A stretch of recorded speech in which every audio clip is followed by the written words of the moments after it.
after Friday's remarkable turn of events. Good friends from opposite sides of the aisle in the U.S. Senate, Republican Jeff Flake and Democrat Chris Coons, will sit down side by side for an interview on 60 Minutes. Both senators were instrumental in delaying a floor vote on Kavanaugh's nomination and confirmation. Both say they were troubled by the partisanship. Now, their long-standing friendship was on display as they left that hearing room on Friday during some of the most tense moments that led up to the decision to give the FBI a week to investigate. And here's a clip of their interview with CBS's Scott Pelley. I was really struck that I thought his anger got the best of him, and he made a partisan argument that would have been best left to be made for his advocates and defenders on the committee. Made you wonder about his suitability?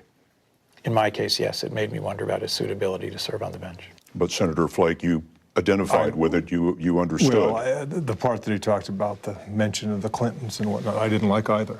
It seemed partisan, but boy, I have to put myself in that spot. You know, I think you give a little leeway there. I want to bring in CNN senior political analyst David Gergen, the advisor to Presidents Nixon, Ford, Reagan, and Clinton. David, Senators Flake and Coons showing some rare bipartisanship there. But realistically, do you think we'll ever see a Supreme Court nominee with bipartisan support again? Yes, I do. I think we'll get through this eventually, Anna, but it may take longer than we wanted. And I must say how this plays out in the next few days remains extremely important. Last week was important. This week is equally important because we now have these deeply alarming reports that the White House has stepped in and has put far bigger limits, more severe limits on the scope of the investigation. President Trump promised us, it was sold to the country, the FBI would have free reign. Free reign, that was his phrase. And that's what we thought Friday when this all came together, that we would get to the bottom of this. And now we hear that no, there are significant limits. And in particular, the reports are that there are only 4 witnesses on the list, that the FBI would have to come back to the White House to get permission to go beyond those 4 witnesses. And notably absent from that list, of course, of 4. Are the classmates at Yale and in high school. But Yale classmate has just come forward today, Chad Ludington, saying that the way that Kavanaugh presented himself was a blatant mischaracterization of his drinking, that he had serious drinking issues in college, and this wasn't just a 7-year-old. We've heard that from other classmates.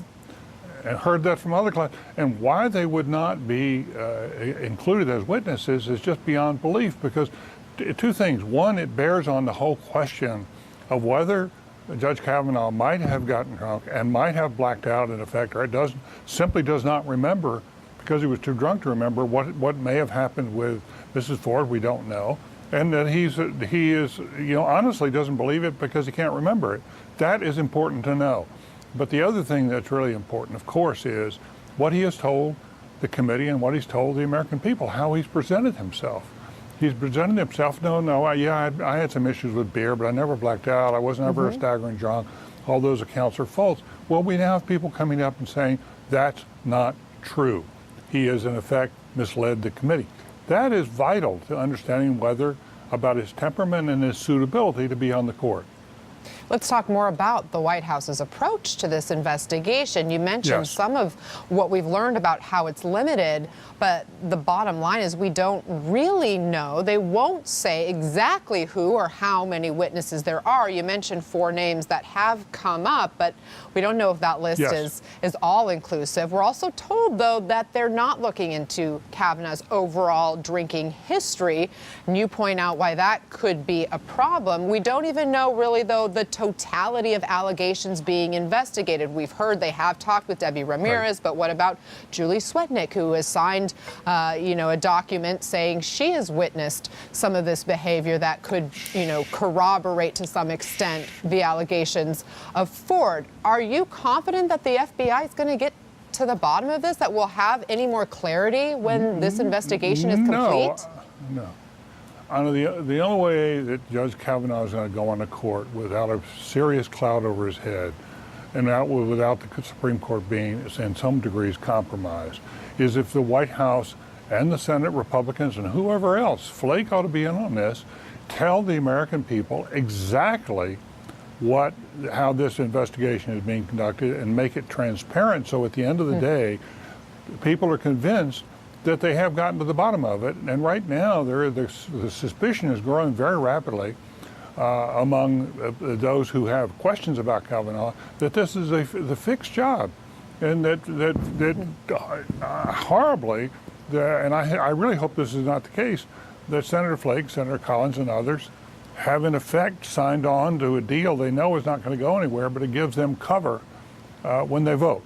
And I have such high regard, I just trust that's not the case, but there are deep suspicions out there tonight. And may I also say, I don't think this just applies to what the scope is with regard to Judge Kavanaugh. I think it also applies to the scope, for example, of Mrs. Ford. The conservatives are saying we ought to see the therapist's notes. Well, I actually think that's a reasonable request. If you're going to have a full and fair and complete investigation of Kavanaugh and what he said, and trying to see whether anything impugns his testimony, then it's only fair to look at her testimony as well in that light. Yeah. Yeah, now this, we have to remember, is all happening while the UN General Assembly was going on this week here in New York. I want you to listen to the president's comments about North Korean leader Kim Jong-un at his rally last night. And you know the interesting, when I did it, and I was really being tough, and so was he, and we would go back and forth, and then we fell in love, okay? No, really. He wrote me beautiful letters, and they're great letters. We fell in love. David, what's your reaction? I didn't know whether to laugh or cry. Look, I think here in America, I think a lot of Americans will say, "Oh, it's just Donald Trump. You know, that's who he is." He frequently says things like that, and you know, one doesn't know what the hell to think about him. But I think overseas, it's a more serious matter, because then they begin to wonder how that's going to distort his approach to negotiating with the North Koreans, and it is a serious undertaking. I mean, clearly, to fall in love with one of the world's worst human rights violators, as you pointed out just a few minutes ago on the air, would be a lapse of judgment, the likes of which we haven't seen. But again, it's fodder for Saturday Night Live for next week. But I'm not sure we should take it too seriously now. We have to watch what he does. I have to also think about the parents of Otto Warmbier, who, of course, went into a coma in the custody of North Korea and eventually died. I'm sure they're not laughing at those comments. David Gergen, thank you so much. Thank you, Anna. Good to talk to you again.